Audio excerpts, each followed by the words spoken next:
కావలి పట్టణంలోని SMK function hall నందు యానాదుల సంక్షేమ సంఘం రాష్ట్ర కార్యవర్గం జిల్లాల కార్యవర్గం జరిగింది. ఈ కార్యక్రమంలో అన్ని జిల్లాల నాయకులు మహిళలు పాల్గొని వాళ్ళ అభిప్రాయాలు తెలిపారు. అలాగే రాష్ట్ర అధ్యక్షుడు TC పెంచలయ్య యానాది మాట్లాడుతూ ఎస్టీ వర్గీకరణ చేయాలని రాష్ట్ర ప్రభుత్వాన్ని కోరారు. అలాగే ఏప్రిల్ 14వ తారీఖున బాపట్లలో జరుగు రాష్ట్ర యానాదుల సంక్షేమ సంఘం బహిరంగ సభకు రాష్ట్ర నలుమూలల నుంచి యానాదులు రావాలని చలో బాపట్ల కార్యక్రమానికి పిలుపునిచ్చారు. కాబట్టి యానాది కార్పొరేషన్ కూడా మనం గట్టిగా పోరాటం చేయాల్సిన అవసరం ఉంది. చివరిగా ఏ కార్యక్రమం చేయాలన్నా యానాదుల సంక్షేమ సంఘం ఏ విషయాల్లో ఉద్యోగులు చాలా సహకారం అందిస్తున్నారు. ముఖ్యంగా జిల్లాలో మాకు పూర్తి సహకారం ఉద్యోగుల నుంచి ఉంది. వారి సహకారంతో గత 5 సంవత్సరాలుగా మేము క్యాలెండర్ వేసుకున్నాం. మన సంక్షేమ సంఘం ఆధ్వర్యంలో ఈసారి 6వ సంవత్సరం వేసాం. 6వ సంవత్సరం వేసే క్రమంలో క్యాలెండర్ వేయడం జరిగింది. ఈ క్యాలెండర్ మొత్తం కూడా ఎస్టీ వర్గీకరణ ఆవశ్యకత మనం చేసిన కార్యక్రమాలని ఇందులో వేయడం జరిగింది. ప్రతిసారి ఎవరైతే కూడా ఇలాంటివి వేస్తూనే ఉంటాము. ఎందుకంటే ఎస్టీ వర్గీకరణ ఆవశ్యకత అందరికీ తెలియాలి. కాబట్టి అందరూ కూడా భవిష్యత్తులో ఇలాగే ముందుకు మన ఎస్టీ వర్గీకరణ సాధించే వరకు కూడా మనం విశ్రమించకుండా ఉండాలని మనస్ఫూర్తి కోరుకుంటూ నాకు అవకాశం ఇచ్చిన పెద్దలందరికీ ధన్యవాదాలు. ఇప్పుడు బాపట్ల జిల్లా అధ్యక్షుడు తిరువెల్ల శ్రీను గారిని ప్రసంగించవలసిందిగా కోరుతున్నాం. ముఖ్యంగా మన 2 విషయాల మీదే మాట్లాడండి. కార్యాచరణ చెప్పండి. వేదిక నుండి పెద్దలకు అందరికీ పేరు పేరున వందనాలు తెలియజేస్తున్నాం, అభినందనలు తెలియజేస్తున్నాం. పోతే మనం ఏప్రిల్ 14న నెల్లూరులో మొదలైనటువంటి ఈ వర్గీకరణ మొదలుపెట్టినప్పుడు బాపట్ల నెల్లూరులో జరిగిన చీరాలు వచ్చినాక చీరాల కొంతమంది మన మిత్ర సంఘాలలో కొన్ని ప్రశ్నలు వచ్చినాక వీళ్ళ వల్ల ఏమైతే అసలు వీళ్ళకి ఏం చేద్దామని ఇట్లాంటి వాళ్ళని చాలా మంది చూశారు. కానీ కాలపత్రికలు ఉన్న వాళ్ళు, తెలుగు పత్రికలు ఉన్న వాళ్ళు, కూలీగా చేసుకోవచ్చు వర్గీకరణ అంటే పద్ధతి కదా. ఈరోజు ఈ సభకు వచ్చిన ప్రతి ఒక్కరికి వర్గీకరణ అంటే అర్థమైంది. స్థితిలో ఈరోజు వర్గీకరణ గురించి వాళ్ళు కూడా మాట్లాడటం పక్కనైపోయింది కదా. ఎందుకంటే జనం దూరం అయిపోతున్నారు. వర్గీకరణ గురించి మాట్లాడకపోతే జనాలు వాళ్ళని ప్రతి ఒక్కరి కృషి ఉంది. పోతే ఇంకోటి ఏంటంటే ఈరోజు వర్గీకరణకు సంబంధించి ఇది మన బిడ్డల భవిష్యత్తుకు సంబంధించి మనం ఆలోచించాలి. ఎందుకంటే రాబోయే గారు కానీ తిరువితుల సాంబయ్య గారు కానీ మనం నెమ్మది వేసుకుంటే భారీ ఎప్పుడు ఎప్పటి నుంచో చేస్తున్నాం. మన ఉద్యోగాలు కార్పొరేషన్ కావాలని అప్పటికింకా మనకి ఎస్టీ వర్గీకరణనే ప్రారంభించాలి. ఎస్టీ వర్గీకరణ ప్రారంభించలేదు. మనం ఉద్యోగాలు చేశాం. ఆ ఉద్యోగాల కాలంలో జగన్మోహన్ రెడ్డి గారు ఈసారి నా ప్రభుత్వానికి మీరు యానాదులతో సపోర్ట్ చేయండి, మీరు యానాదులకి కార్పొరేషన్ ఇస్తానని చెప్పి బాపట్ల జిల్లా పాదయాత్రలో 119 రోజులు హామీ ఇచ్చారు ఆయన. నా నమస్కారాలు తెలియజేసుకుంటున్నాను. నేను అన్నమయ్య జిల్లా అధ్యక్షుడిగా ఉన్నాను. కానీ ఇప్పుడు అన్నమయ్య జిల్లాలుగా విభజన అయింది. అన్నమయ్య జిల్లా రాజంపేట ఉంది కాబట్టి రాజంపేటను కడపలో చేర్చడము, అలాగే కోడూరు నియోజకవర్గాన్ని తిరుపతిలో చేర్చడం, ఇలా జిల్లాల వర్గీకరణ చేయడం మొదలుపెట్టారు. కానీ ఎస్టీ వర్గీకరణ అనేది మొదలు పెట్టకుండా వెళ్ళిపోతున్నారు. అదే ఎస్టీ వర్గీకరణ జరుగుతుంటే ఈరోజు మనం ఎంతో సంతోషపడుకుంటాం. ఈరోజు కావున ఈ ఎస్టీ వర్గీకరణ చాలా సర్వపడిపోయిందని పైన కమాండ్ అందుకొని చల్లగా పడిపోయినది.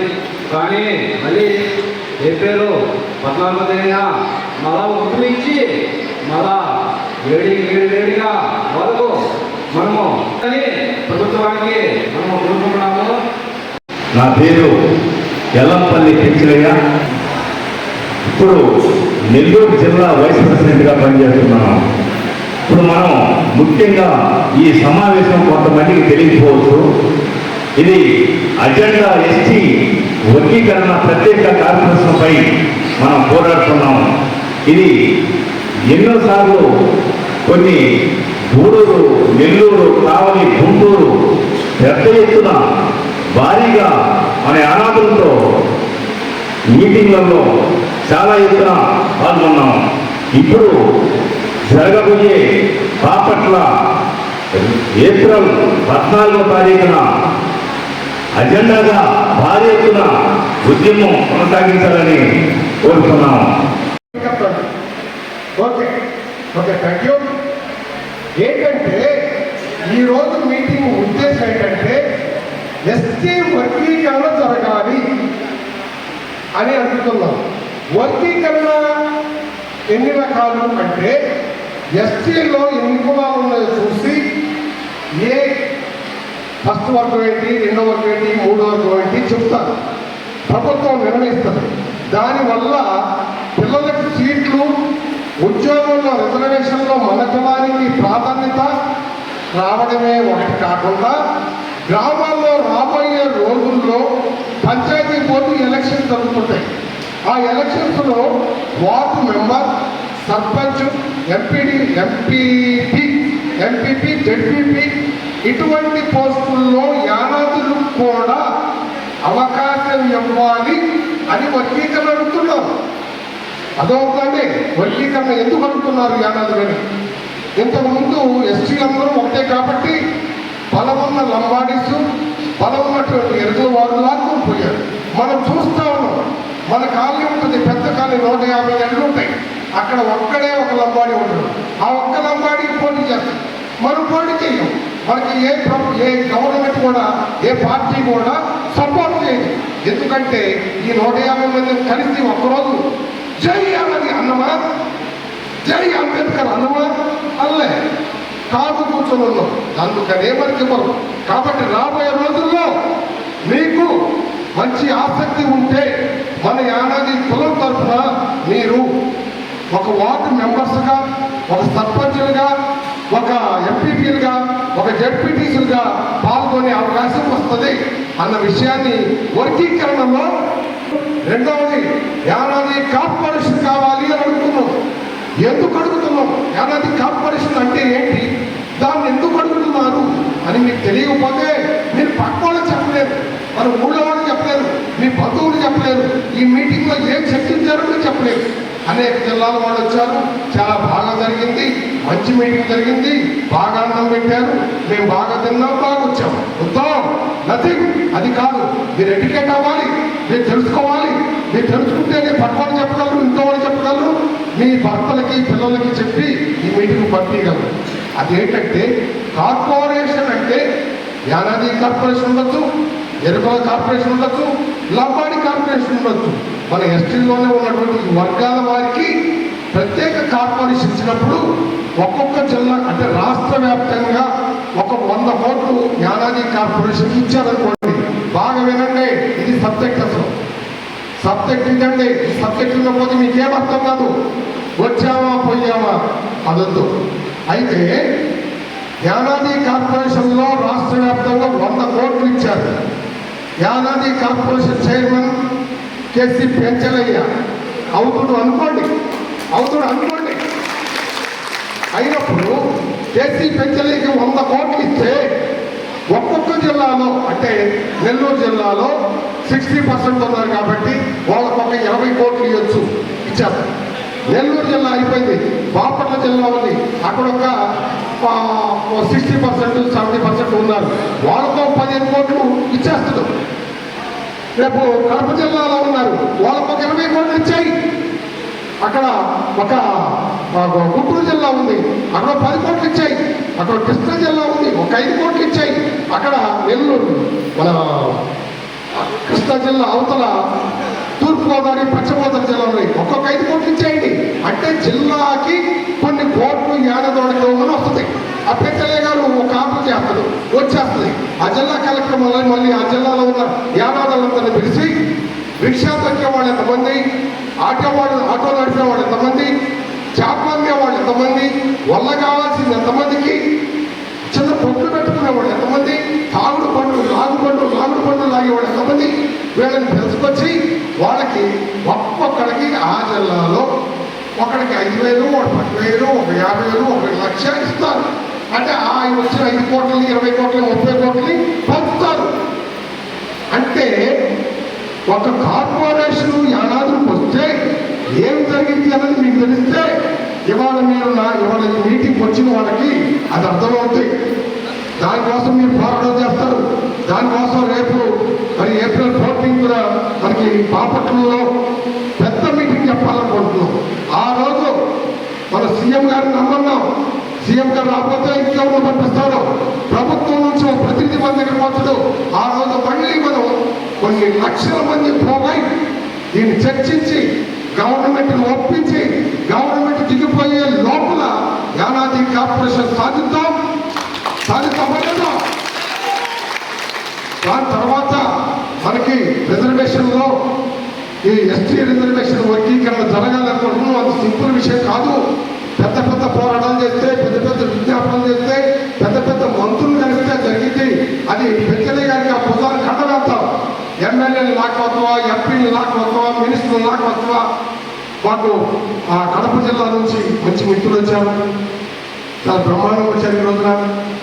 అటువంటి వాళ్ళంతా ముందుకొచ్చి మన విషయాలను వాళ్ళ దృష్టి తీసుకెళ్ళండి. మీరు కూడా ఇంటికి వెళ్ళిన తర్వాత ఈ రోజు ఇక్కడ ఏం జరిగింది, మీరు ఏం తెలుసుకున్నారో చర్చించండి. ఇందాక మీరు మాట్లాడండి మీ మౌత్ దగ్గర నేను మౌత్ పెట్టే మీరు మాట్లాడండి. కానీ అలాగానో తెలుసుకోవాలి, చర్చించాలి, విషయాన్ని ఇంటిగా చర్చించాలి. మీరు ఆడవాడి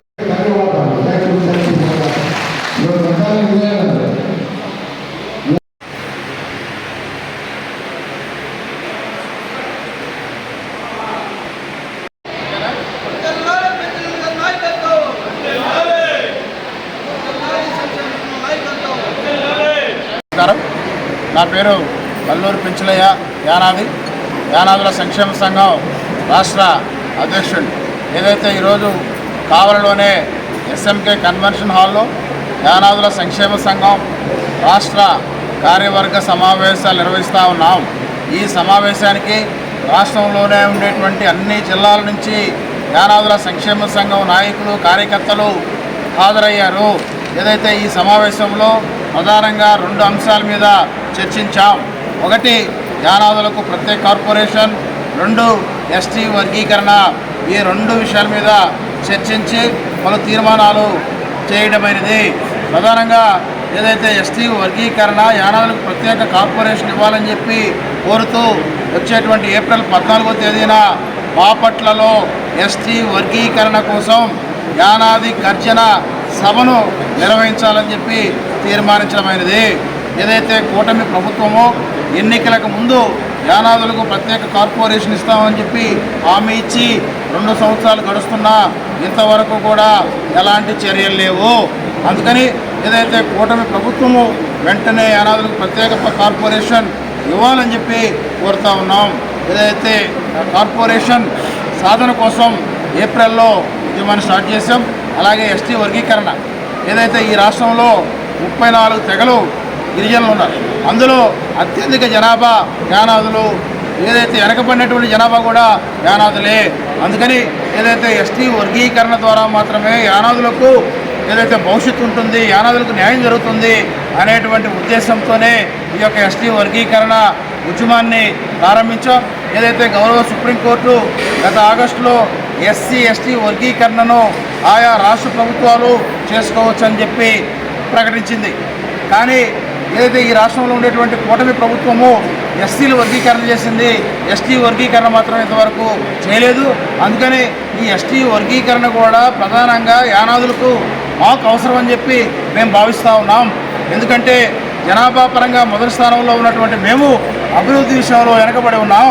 ఏదైతే గిరిజన జాతుల్లో అభివృద్ధి చెందినటువంటి ఇతర తెగలు మాకు రావాల్సినటువంటి రిజర్వేషన్ ఫలాలన్నీ కూడా తనుకొని పోతూ ఉన్నాయి. యానాదులకు ఉండేదానికోసం ఇల్లు లేదు, కట్టుకునే దానికోసం బట్ట లేదు, చదువుకుందామంటే ఉద్యోగం లేదు, చదువుకుందామంటే సీట్ లేదు, చదువుకుంటే ఉద్యోగం లేదు, ఉద్యోగం వస్తే పదోన్నతి లేదు. ఇట్లా యానాదులకు అన్ని రంగాల్లో అన్యాయం జరుగుతూ ఉంది. అందుకని మేము ఎస్టీ వర్గీకరణ కోసం వివిధ దశల్లో పోరాడి ఎస్టీ వర్గీకరణ సాధించుకోవాలని చెప్పి మేము ఈ సందర్భంగా తెలియజేస్తూ, అలాగే ఏదైతే అన్ని వర్గాలకు కార్పొరేషన్ ఇచ్చినటువంటి కూటమి ప్రభుత్వము ఏదైతే యానాదులకు గత ఎన్నికల సందర్భంగా ఇచ్చినటువంటి హామీ మేరకు ప్రత్యేక కార్పొరేషన్ ఇవ్వాలని చెప్పి ఈ సందర్భంగా డిమాండ్ చేస్తాం.